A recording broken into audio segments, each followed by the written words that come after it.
les investissements qui sont prévus, les enveloppes financières qui sont prévues ne sont pas du tout au niveau de ce qu'on devrait attendre si on voulait que le mode ferroviaire se développe vraiment et soit une vraie alternative à tous les autres modes qui sont polluants, comme par exemple la voiture. Je rappelle que d'après l'accord de Paris, on doit atteindre des objectifs de neutralité carbone qui s'appliquent également au secteur des transports, à tout le secteur des transports, à horizon 2040-2050.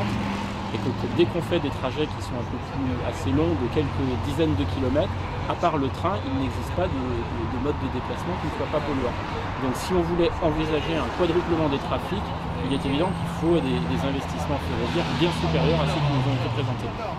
C'est-à-dire que vous dites que SNCF Réseau n'est pas en mesure d'appliquer l'accord de Paris.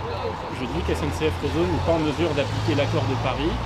On sait qu'au niveau national, il y a des associations qui ont porté plainte qui ont fait un recours contre le gouvernement pour inaction climatique.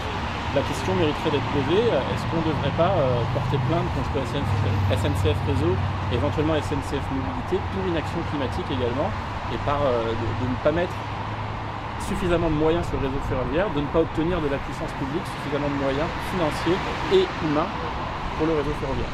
Pour quelle ligne particulièrement vous êtes inquiet?